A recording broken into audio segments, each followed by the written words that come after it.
Do ora la parola a Emanuele Delia, Repubblica. Thank you, Mr. Chairman, honourable members and dear colleagues and friends. My name is Manuel Delia. I come from a rule of law NGO Repubblica from Malta.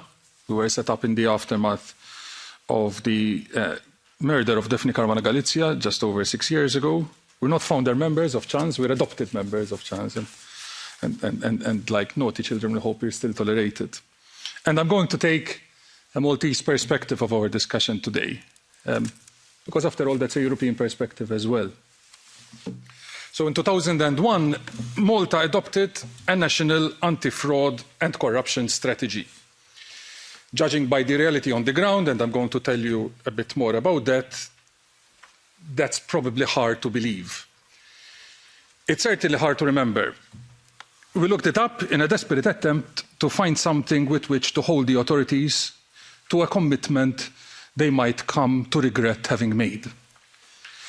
Languishing at the bottom of page 33 of this strategy is a characteristically sweeping phrase. I quote, "Criminalising fraud and corruption and sanctioning offenders does not work unless the social, cultural and economic factors that contribute to fraud and corruption are understood." But then, surprisingly, the tone changes to words that are electrifyingly focused. Moreover, the National Anti-Corruption Strategy says, "Recognising the full consequences of fraud and corruption is imperative to rebut the belief that fraud and corruption are victimless." Away from the pages of a strategy document, Malta has not even tried to understand the social, cultural and economic factors that contribute to corruption. Too often, Malta pretends there is no corruption and therefore no factors to contribute to it. This is a country with government ministers caught red-handed by the Panama Papers. The Panama Papers scandal is from 7 years ago, ancient history. And yet, those ministers have still not faced any charges for their crimes. Speaking of ancient history, here in this building, MEPs were informed 11 years ago that Commissioner John Dalli had been forced to resign for getting his staff to solicit bribes to soften the EU's anti-tobacco laws. So many years later, the Maltese authorities have secured 0 convictions in that case. They have secured 0 convictions in many other high-profile cases of grand corruption. Malta's highest court ruled there had been collusion between government officials and private interests when privatising public hospitals. The civil court ordered the reversal of that privatisation, but the criminal court has not been asked to convict the guilty. A man awaits trial for ordering the murder of Daphne Caruana Galizia because he feared she would expose the bribes he paid or promised to pay the government ministers whose offshore nests were exposed by the Panama Papers. Those bribes helped him secure a major energy contract. He still owns that contract. He still profits from it. You think the authorities would act to prevent the repetition of these horrors. And you'd be wrong. They ignored proposals for new laws against racketeering and criminal infiltration in democratic institutions. They voted down laws against abuse of power, against obstruction of justice, and for unexplained world orders. And they ignored their own maxim that they needed to understand the social, cultural, and economic factors that led to corruption. They denied there were any. They missed the second part of that quote in their national strategy. They forgot that they wrote that double negative, that corruption is not victimless. That means corruption has victims. And yet, outside the fluffy rhetoric of policy papers, our laws, our law enforcement agencies, our court procedures remain hostile to the notion that corruption has victims. Just this week, the government is rushing through Parliament new laws that practically abolish temporary asset freezes for people charged with money laundering. It will now become the prosecution's responsibility to prove which component of the accused's wealth has been laundered from dirty sources.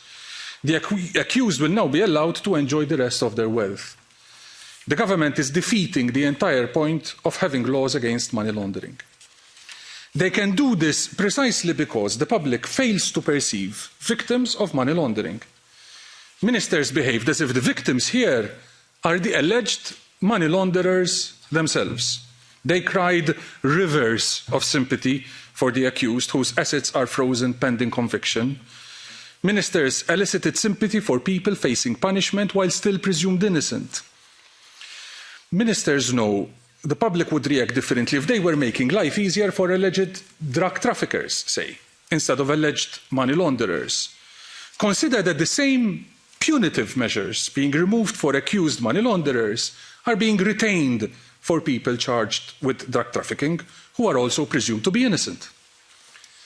Here's the picture now. If they catch a drug trafficker trafficking drugs, they will freeze their assets pending conviction.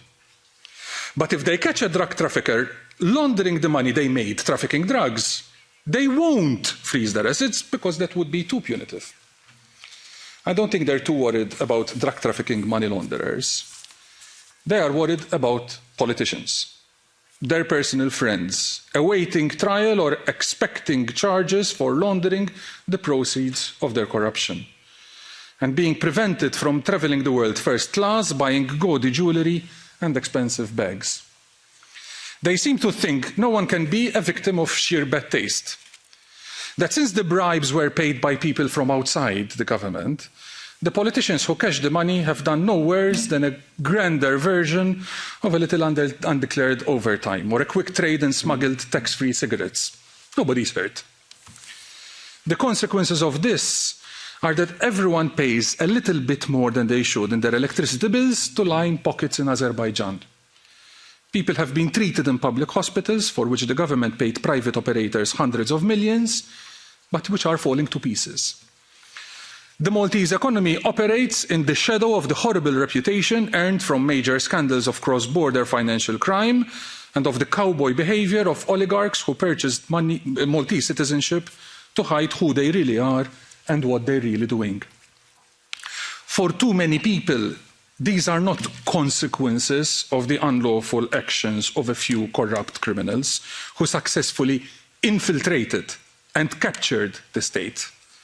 For too many people, higher electricity bills, poorer health services, and an economy operating beneath its potential are just context for their everyday existence. They are a given, like the weather. Something they not only can do nothing about, but something that it would also be bad form to complain about. At least one of the underlying social causes of corruption is that too many of us accept it as inevitable. It's not that the state fails to recognise the victims of corruption, it's more that the victims of corruption fail to recognise themselves as such. 10 years of near weekly scandals have numbed the population. People have lost the ability or the energy to feel indignant about being robbed. There have been so many scandals that the population rejects it has been gullible enough to become a serial victim of other people's greed. People think that so long as they're not bleeding or burning, they might as well be grateful for all the good things they get. Except, of course, one of us bled and burned. Daphne Caruana Galizia refused to accept that corruption is an inevitable background. She recognised that corruption has victims, even if that's not something victims realise or are even willing to admit. Daphne Caruana Galizia is an innocent victim of the mafia. She never volunteered to be a symbol, but that is what she has become, reminding us that in the blink of an eye, the bloodless victimhood of corruption can turn bloody and terminal. We can grow accustomed to living in the shadow of other people's greed until the moment it devours us. Never has the gap been so wide between the authorities' apparent understanding of what must be done to fight corruption and ours. In the month they announced the end of temporary asset freezes for people charged with money laundering, we have renewed our call for criminal assets to be reallocated for the benefit of society. And joining the efforts of our sister organisations in the Chance Network and in the worldwide anti-corruption community, we have again called on our authorities to shift the focus of the fight against corruption and bring to the centre the moral obligation of restitution to victims. We assert our inalienable right to good governance. We know no country has infinite resources. We know there are necessary limits to the quality of healthcare and education, to how much can be spent on infrastructure and social security.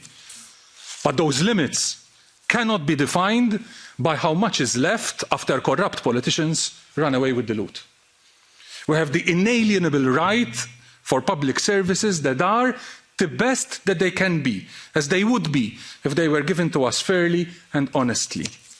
The language of rights is clear. If I punch you in the face and break your nose, I must be punished for that crime, and you have a right to compensation from me. But if I'm a police officer or a prison warder and I punch you in the face and break your nose while you're in my custody, punishment for me and compensation from me to you are not enough. The state has failed in its responsibility to protect you. It is the state that must compensate you. It should be no different for corruption. The culprits must pay, but it is also a failure of the state to prevent you from suffering the consequences. The state must therefore do more than wait for you to complain. We argue the state must seek you out, let you know you're a victim, and compensate you for your loss. There should be a victims coordinator funded by the state but independent from the authorities where corruption is likely to lurk, and a victims fund, a banker's guarantee for the losses you might suffer. Early in the initial stages of criminal investigations, law enforcement agencies should be obliged to identify victims of corruption, inform them of the status of their investigations, and tell them how they can secure their rights. And here, our role as civil society goes beyond the proclamation of principles and the expression of ambitions. We not only speak of what should be done, but we speak of doing it as well. Civil society organisations aspire to be partners in the fight against corruption. We look to be watchdogs on the conduct of governments. We seek to be shadows over the shoulders of grinning politicians and light in the faces of faceless funders and sponsors. We look to do more than write and read national strategies. We look to be the strategy. We look to be the chance for a clean Malta, a chance for a fair Europe. Thank you. Grazie Emanuele. Proprio in relazione al quadro che ci hai fatto, come sai bene, il Parlamento europeo ha da tempo acceso un faro sulla grave condizione dello Stato di diritto a Malta. Io stesso ho partecipato a una missione, abbiamo constatato la debolezza delle istituzioni di contrasto, la inadeguatezza delle istituzioni di contrasto della magistratura e della polizia, nonostante magari la buona volontà di qualcuno, ma purtroppo la situazione complessiva è, temo, quella che tu ci hai illustrato, e quindi c'è da augurarsi che anche con il prossimo Parlamento europeo continui questo monitoraggio costante della situazione maltese. Grazie veramente.